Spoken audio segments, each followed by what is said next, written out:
आजाद सिपाही ने अपना नया ऐप लॉन्च किया है।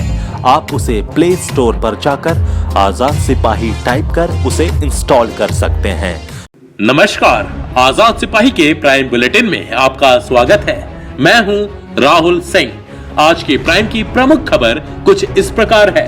पारा शिक्षकों के साथ शिक्षा मंत्री तीसरी बार करेंगी वार्ता। पारा शिक्षकों की हड़ताल के 2 महीने पूरे, हड़ताली शिक्षकों ने नए कार्यक्रमों की घोषणा की। गुरुवार को होगी महागठबंधन की गांठ खोलने की कवायद। बैठक के पहले ही खटराग, सबकी अपनी डफली अपना राग। लोहरदगा में पुलिस समझकर नक्सलियों ने किया विस्फोट, 4 ग्रामीण घायल। सरायकेला में नक्सलियों से मुठभेड़, 1 कोबरा जवान जख्मी। गिरिडीह में मुखबिर बताकर नक्सलियों ने 2 की हत्या की, 1 महिला घायल। मुख्यमंत्री ने देवघर में विस्थापितों के लिए विकसित टाउनशिप का किया निरीक्षण। कहा, पहले पुनर्वास फिर विस्थापन है सरकार की नीति। आज की राजनीतिक हलचल। भानु के करीबी अभिमन्यु सिंह पत्नी संग झामुमो में शामिल। सवर्णों को आरक्षण पर राज्य में सियासत तेज। आज की प्रमुख हेडलाइंस में रांची एयरपोर्ट पर विमान की इमरजेंसी लैंडिंग, 122 यात्री सकुशल। आय से 6 लाख अधिक अर्जित करने के मामले में बंधु तिर्की पर आरोप गठित। गुमला में लगातार दूसरे दिन हत्या। अब सुनते हैं खबर विस्तार से। पारा शिक्षकों की हड़ताल को खत्म कराने की कवायद तेज हो गई है। इसे लेकर शिक्षा मंत्री डॉक्टर नीरा यादव ने गुरुवार 17 जनवरी को शाम 4 बजे पारा शिक्षकों के शिष्ट मंडल को वार्ता के लिए बुलावा भेजा है। वार्ता के लिए 8 प्रतिनिधियों को शिक्षा मंत्री के कार्यालय में बुलाया गया है। इसमें पारा शिक्षकों की मांग पर एक बार फिर मंथन किया जाएगा। 2 बार पहले भी शिक्षा मंत्री के साथ हुई वार्ता विफल रही थी। इसके बाद यह तीसरी पहल की जा रही है। माना जा रहा है कि भाजपा के राष्ट्रीय अध्यक्ष अमित शाह 19 को आने वाले हैं। पारा शिक्षकों ने उनका विरोध करने का निर्णय लिया है। वहीं राज्य भर में जगह जगह भाजपा के कार्यक्रम और सांसद विधायकों का विरोध किया जा रहा है। दूसरी ओर विधानसभा का बजट सत्र भी 17 जनवरी से शुरू हो रहा है। ऐसे में विपक्ष एक बार फिर पारा शिक्षकों को लेकर हंगामा कर सकता है। इन विषयों को देखते हुए पारा शिक्षकों को तीसरी बार वार्ता के लिए बुलाया गया। पारा शिक्षक 16 नवंबर से हड़ताल पर हैं। हड़ताल को 2 महीने पूरे होने पर पारा शिक्षकों ने कार्यक्रम की रूपरेखा भी तय की है। 19 जनवरी को गोड्डा में अमित शाह के कार्यक्रम में पारा शिक्षक उपस्थित होंगे। स्थायीकरण की घोषणा नहीं होने पर विरोध किया जाएगा। इसके बाद विधानसभा के समक्ष 21 जनवरी दक्षिणी छोटा नागपुर, कोल्हान प्रमंडल एवं पलामू प्रमंडल का धरना होगा। 22 जनवरी को उत्तरी छोटा नागपुर एवं संथाल परगना प्रमंडल के पारा शिक्षक जुटेंगे। 28 जनवरी से 8 फरवरी तक विधानसभा के समक्ष धरना प्रदर्शन किया जाएगा। अब नजर डालते हैं आज की दूसरी प्रमुख खबर पर। महागठबंधन के बंधन की गांठ खोलने को लेकर 17 जनवरी को हेमंत सोरेन ने बैठक बुलाई है। बैठक के ठीक एक दिन पहले ही महागठबंधन में खटराग उत्पन्न हो गया है। कांग्रेस, झामुमो और वाम दल के नेताओं ने अपनी डफली अपना राग अलापा है। दरअसल सभी दल महागठबंधन के पक्ष में तो हैं, लेकिन नेता को लेकर झकझूमर जारी है। 3 राज्यों के चुनाव परिणाम के बाद जहां कांग्रेस का उत्साह बढ़ा है, वहीं झामुमो को अपनी जमीनी पैठ का गुमान है। झाविमो कांग्रेस और झामुमो की चाल पर नजरें जमाए हैं। बुधवार को पलामू में हेमंत सोरेन ने साफ कह दिया था कि गठबंधन पर सहमति नहीं बनी तो सभी सीटों पर अकेले चुनाव लड़ेंगे। वहीं कांग्रेस के सुर जेएमएम को लेकर बदले बदले नजर आ रहे हैं। प्रदेश कांग्रेस के मीडिया प्रभारी राजेश ठाकुर ने कहा कि वर्तमान में कांग्रेस गठबंधन के साथ चुनावी मैदान में उतरेगी, लेकिन गठबंधन किसके साथ होगा यह अभी तय नहीं है। यूपी में अकेले चुनाव लड़ने के निर्णय से झारखंड में भी इसकी चर्चा शुरू हो गई है। झारखंड में भी कांग्रेस एकला चलो की राह अपना सकती है। वहीं रांची में भाकपा माले के महासचिव दीपंकर भट्टाचार्य ने कहा कि महागठबंधन को लेकर कुर्बानी नहीं देंगे। कोडरमा से माले अपना प्रत्याशी देगा। अब नजर डालते हैं आज की तीसरी प्रमुख खबर पर। झारखंड में 3 अलग अलग नक्सली घटनाओं में 2 जाने गई, जबकि 6 घायल हो गए। वहीं लोहरदगा में नक्सलियों ने फिर एक बार धमाका किया है। इस बार नक्सलियों का शिकार 4 ग्रामीण बने हैं। इस घटना में 2 ग्रामीणों को गंभीर रूप से चोटें आई हैं, जबकि 2 अन्य ग्रामीण मामूली रूप से घायल हुए हैं। गंभीर रूप से घायल दोनों ग्रामीणों को रिम्स रेफर कर दिया गया है। एसपी आलोक प्रियदर्शी का कहना है कि क्षेत्र में माओवादी दस्ते के मूवमेंट की सूचना उन्हें मिली थी। अभी तक जो जानकारी मिल रही है उससे पता चल रहा है कि माओवादियों ने पुलिस पार्टी समझकर आईईडी ब्लास्ट किया था, जिसकी चपेट में आने से ग्रामीण घायल हो गए। वहीं बुधवार की सुबह सरायकेला स्थित कुचाई थाना क्षेत्र के रोला हाथू के पास लुंदू बेड़ा जंगल में पुलिस और नक्सलियों के बीच मुठभेड़ हो गई।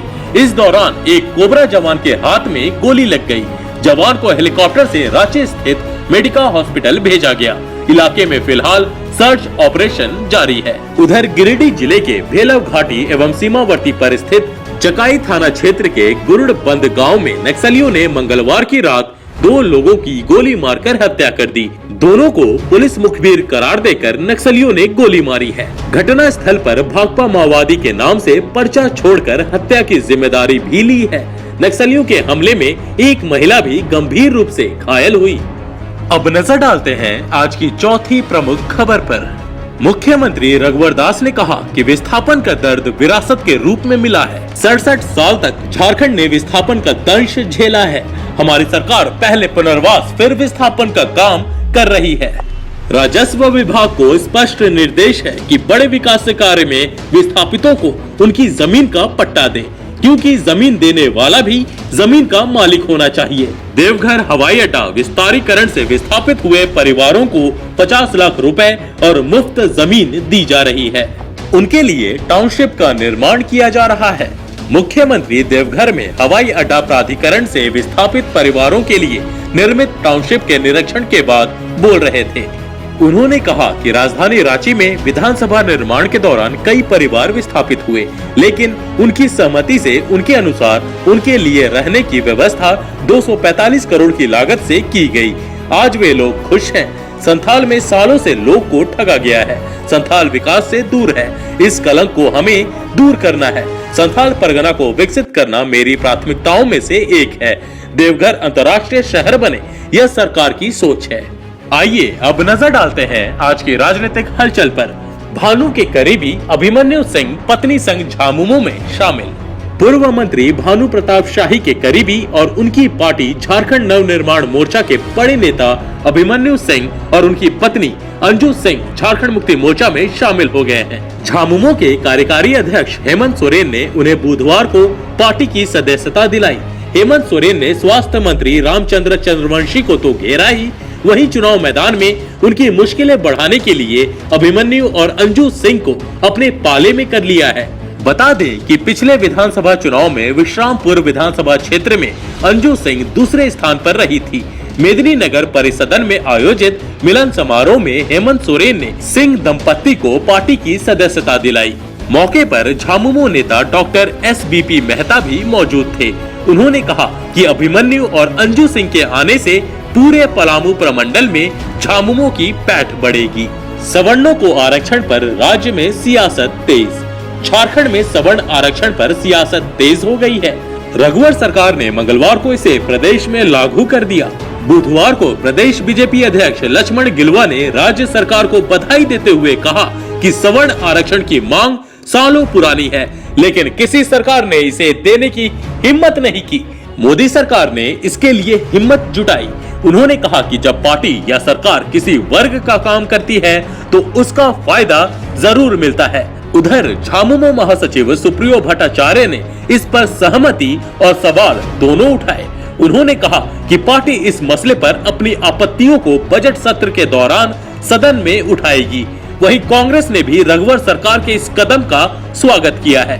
हालांकि प्रदेश कांग्रेस प्रवक्ता आलोक दुबे ने कहा कि केंद्र सरकार का यह निर्णय आगामी चुनाव को देखते हुए लिया गया है। आइए अब नजर डालते हैं आज की प्रमुख हेडलाइंस पर। रांची एयरपोर्ट पर विमान की इमरजेंसी लैंडिंग, 122 यात्री सकुशल।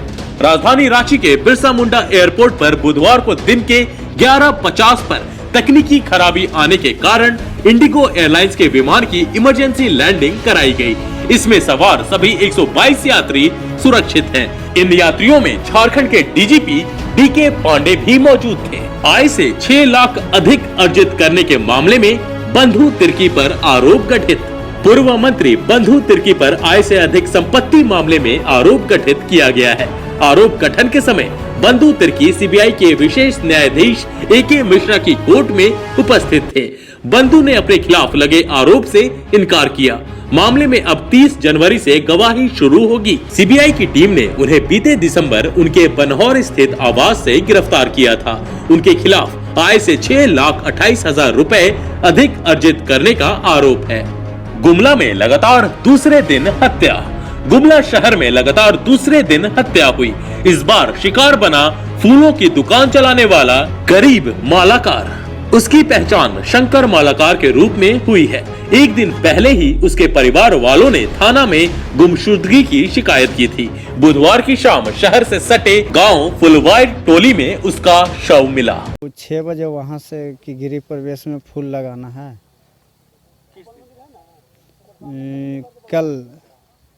कल शाम में 6 बजे। उसके बाद थोड़ा देर के बाद उनका परिवार कॉल किए तो स्विच ऑफ बताने लगे। फिर सब परिवार ही फ़ोन किए तो फिर हम सुबह आज आए। उसके बाद छानबीन किए। हाँ, इसका अथी जानकारी दिए थे पुलिस लोग। एक आदमी से पूछे तो बोले कि भैया एगो लूना गाड़ी सुबह से लगा हुआ है, तो उनको लेके आए तो गाड़ी वहाँ लगा हुआ है। फिर खोज अथी किए तो बॉडी यहाँ खेत में। ये जो गुमला थाना क्षेत्र में एक शव मिला है, जिसको जो है गला दबाकर हत्या होने की को देख करके लगता है कि गला दबा करके हत्या किया गया है। हम लोग अब इस बिंदु पर जांच कर रहे हैं और इस पे जो है वो आगे कार्रवाई की जाएगी। सर, कोई परिवार वाले कुछ किसी पे आरोप लगाएंगे कुछ? अभी परिवार वालों से बात कर रहे हैं, वो उनसे भी पूछताछ की जाएगी और इस पे हम लोग जो है कार्रवाई करेंगे। तो सर, हत्या कैसे की गई है? कुछ नहीं, जैसा शव देख करके लग रहा है उससे तो गला दबाकर हत्या किए जाने की जो है आशंका उसमें लग रही है। किसी तरह का शव में कोई निशान नहीं है, गले में निशान है जिससे लग रहा है कि गला दबा करके हत्या की गई है। आज के आजाद सिपाही के प्राइम बुलेटिन में बस इतना ही। देश विदेश की तमाम बड़ी खबरों के लिए आप पढ़ते रहिए अपना लोकप्रिय दैनिक अखबार आजाद सिपाही। और हाँ, आप हमारे इस YouTube चैनल को सब्सक्राइब करना ना भूलें। जुड़े रहिए आजाद सिपाही के साथ। धन्यवाद।